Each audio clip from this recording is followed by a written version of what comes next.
Hello student, welcome to my channel study with सृष्टि।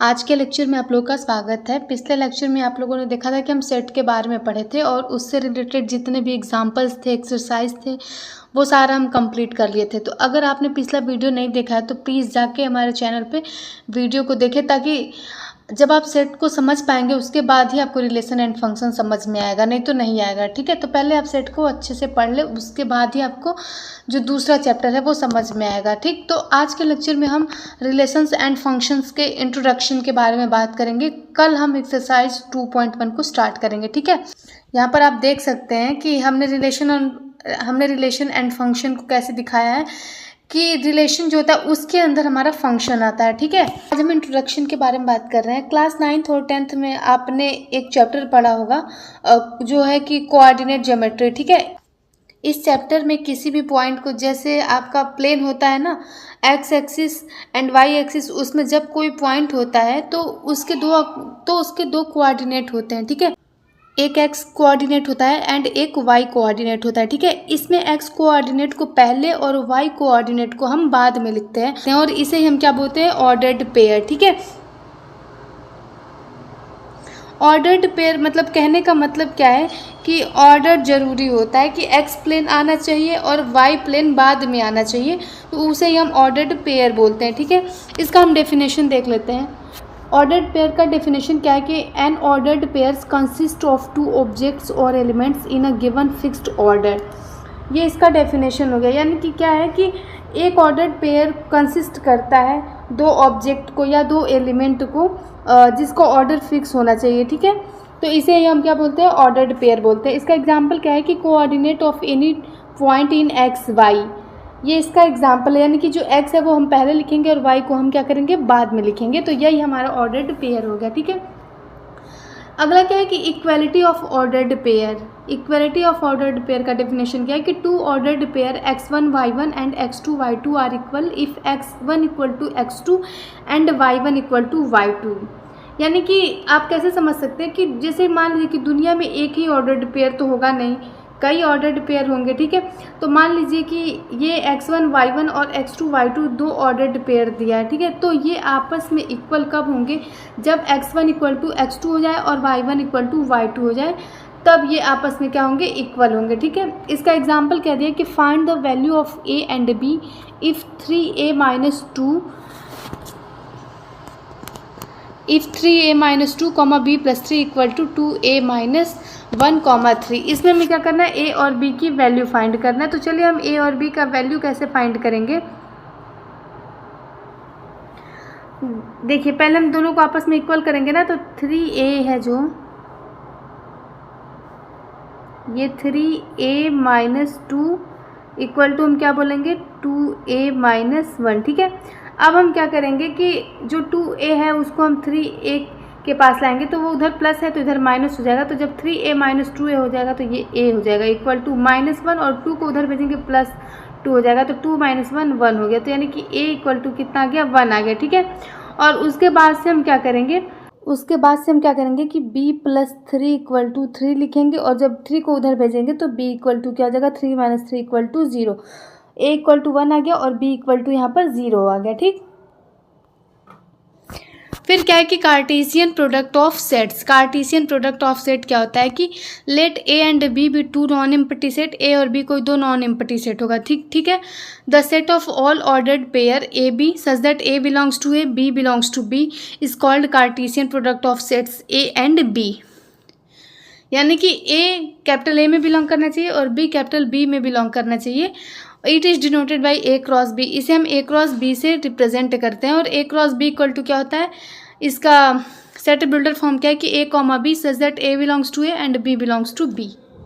तो आप class 9th में coordinate geometry एक चैप्टर पढ़े थे। ठीक है, उसमें क्या था, कार्टेशियन था। मतलब कि कार्टेशियन वर्ड कहाँ से आया, कि कार्टेशियन वर्ड कहाँ से आया ये हम बता रहे हैं। कि जैसे कि एक बहुत बड़े मैथमेटिशियन थे। ठीक है, उनका नाम क्या था कि रेनी डिकार्ड था। उनका नाम रेनी डिकार्ड था, जिन्होंने कोऑर्डिनेट ज्योमेट्री को समझ लो एक तरीके से मतलब क्या किया था कि आविष्कार कर दिया था उसका। ठीक है, उनके नाम में जो डी है ना, उनके नाम में जो डी है उसको हटा के कार्ड है जो, उसी कार्ड से कार्टेशियन शब्द बना है, ठीक है।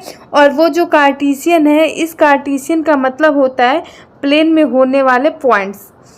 आपका जो 2 डायमेंशनल ज्योमेट्री होता है उसमें होने वाले पॉइंट्स और उस पॉइंट का होता है ऑर्डर्ड पेयर। और यहाँ पर जो हमने दिखाया था ना ऑर्डर्ड पेयर, वो बेसिकली कार्टेशियन कोऑर्डिनेट का पॉइंट है, ठीक है। तो उन्हीं से कुछ लॉजिक लगा के इसे मतलब क्या बोला गया, कार्टेशियन बोला गया, ठीक है। कार्टेशियन प्रोडक्ट ऑफ सेट बोला गया, ठीक।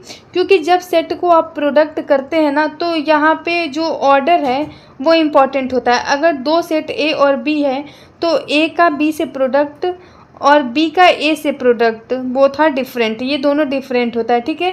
यहाँ पे ऑर्डर जरूरी होता है, यहाँ पर ऑर्डर जरूरी होता है, और जहाँ पर ऑर्डर जरूरी होता है वहाँ पर क्या आता है, ऑर्डर्ड पेयर आता है, ठीक है। और जब ऑर्डर्ड पेयर आता है तो हमें पॉइंट का कोऑर्डिनेट याद आता है, ठीक है।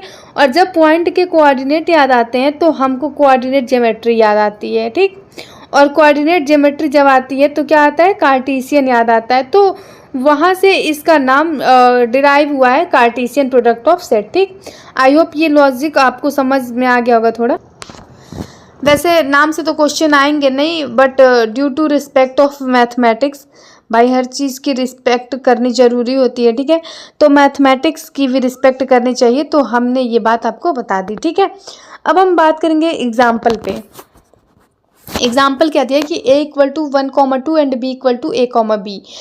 यहाँ पर a क्रॉस a जब हम निकालें तो क्या किए, 1 का हम क्या किए, पहले 1 लिए, ठीक है। 1 को हम a के साथ लिखें, फिर 1 को हम b के साथ लिखें, ठीक। फिर 2 को उठाया, 2 को a के साथ लिखें, 2 को b के साथ लिखें, ठीक।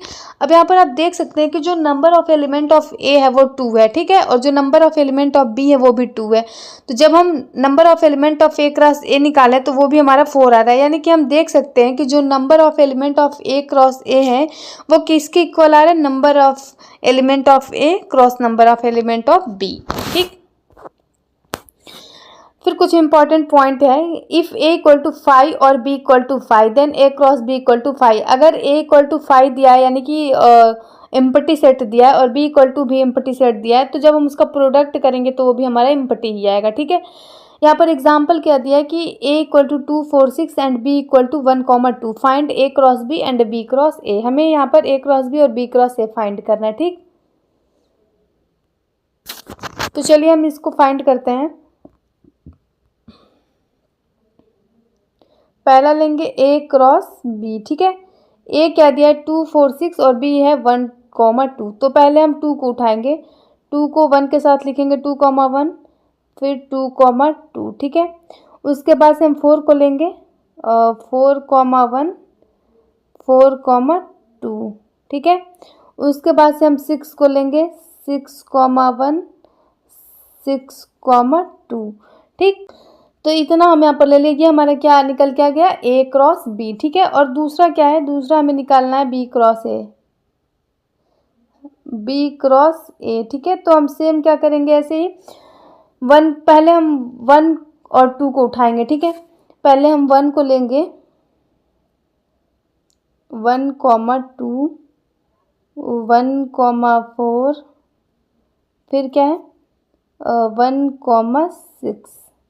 उसके बाद से फिर हम किसको लेंगे, 2, 2 और 2, 4 और हम लेंगे 2, 6, ठीक। तो यहाँ पर आप देख सकते हैं जो a क्रॉस b है और जो b क्रॉस a है, ये दोनों हमारा क्या है, डिफरेंट आ रहा है, ठीक है। पर जो number of element of a cross b है वो भी हमारा कितना है, 6 आया है। और जो number of element of b cross a है वो भी हमारा कितना है, 6 आया है। अब हम कुछ एग्जाम्पल करेंगे, ठीक है। यहाँ पर हम NCERT की बात करेंगे, वहीं से रिलेटेड हम NCERT से ही एग्जाम्पल को उठाए हैं। तो यहाँ पर पहला एग्जाम्पल क्या दिया कि if x + 1, y - 2 = 3, 1 then find the value of x and y। तब हमें यहाँ पर x और y की वैल्यू फाइंड करनी है, ठीक है। तो सबसे पहले हम लेंगे x + 1 = हम 3 ले लेंगे, ठीक है।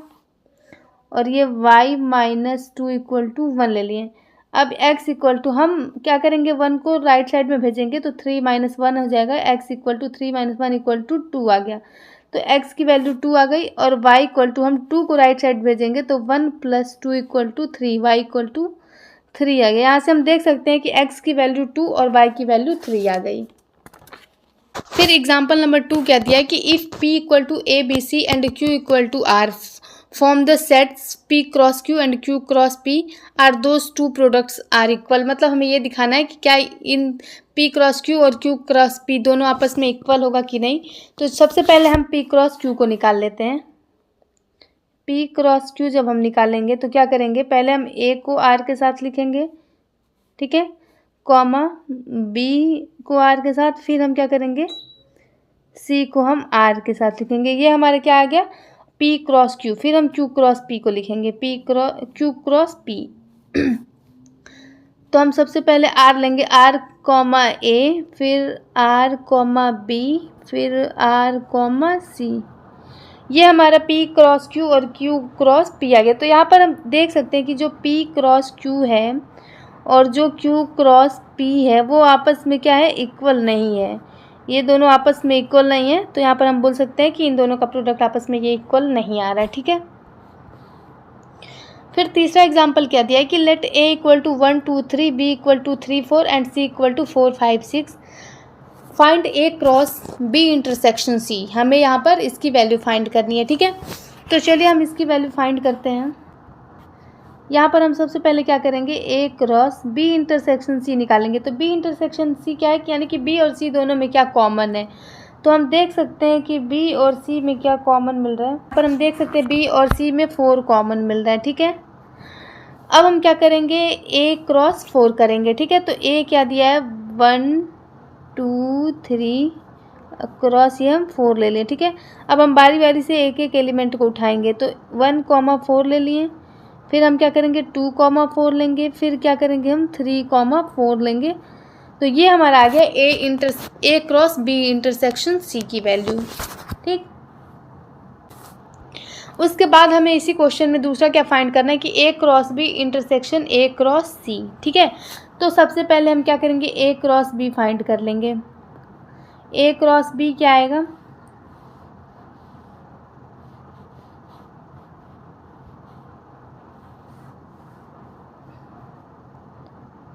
a इक्वल टू दिया है 1 2 3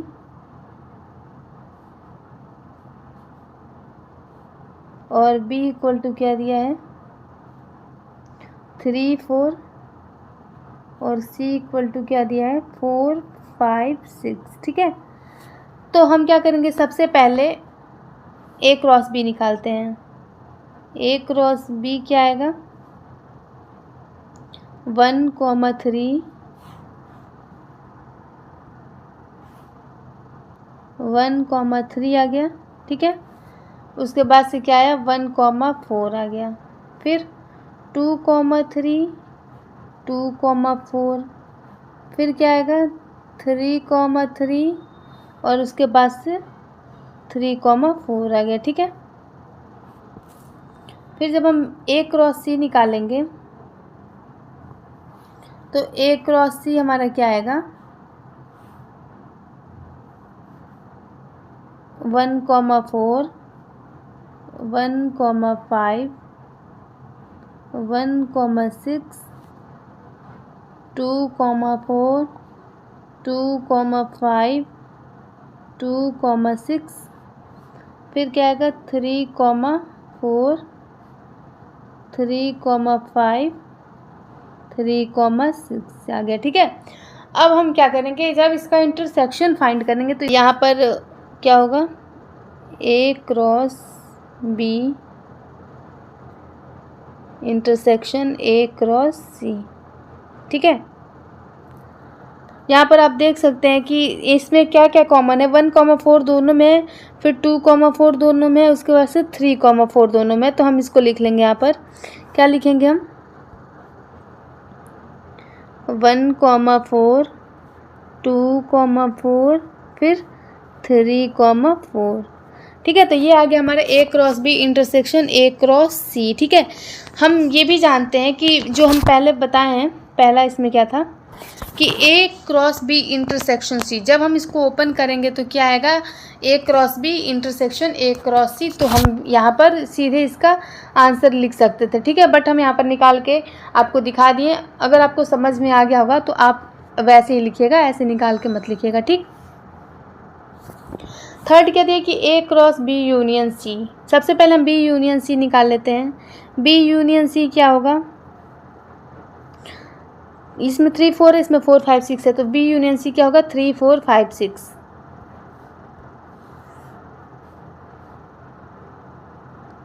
ए क्रॉस 3 4 5 6, ठीक है। अब हम क्या करेंगे, इसका ए के साथ निकालेंगे। ए क्या है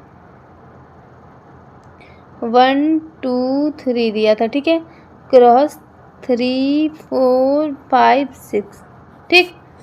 अब जब हम इसको निकालेंगे तो हम सबसे पहले क्या करेंगे 1,3 लेंगे, फिर 1,4 लेंगे, उसके बाद से 1,5, फिर 1,6, फिर 2,3, 2,4, 2,5, 2,6, फिर 3,3, 3,4, 3,5, 3,6, ठीक है। तो ये इतना हमारे यहाँ पर निकल करके आ गया, ठीक। फिर फोर्थ क्या दिया कि A cross B union A cross C. तो हम जानते हैं कि हम इधर क्या बताया आपको, जो ए क्रॉस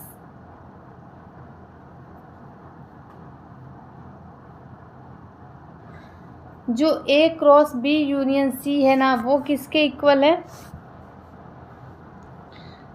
वो होता है,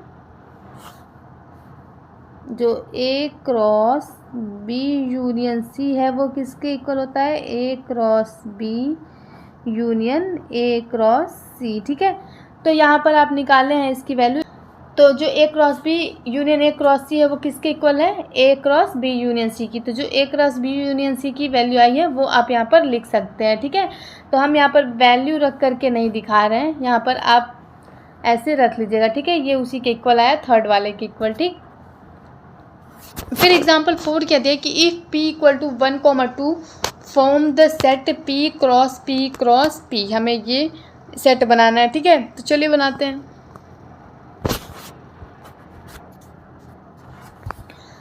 सबसे पहले तो हम p क्रॉस p निकालेंगे।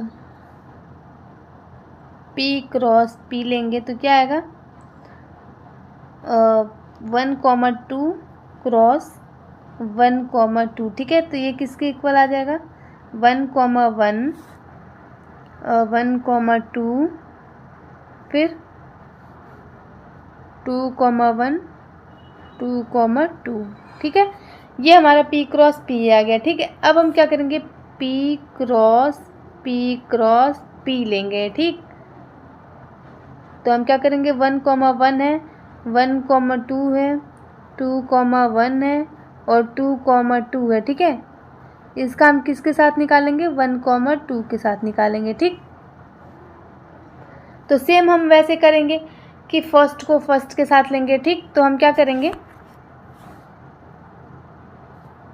हम यहाँ पर क्या करेंगे 1,1 है ना, इसका हम 1 के साथ लेंगे, 1,1,1 हो जाएगा, ठीक है। उसके बाद से क्या होगा 1,1,2 हो जाएगा, फिर क्या होगा 1,2,1 हो जाएगा, फिर क्या होगा 1,2,2 हो जाएगा, ठीक है।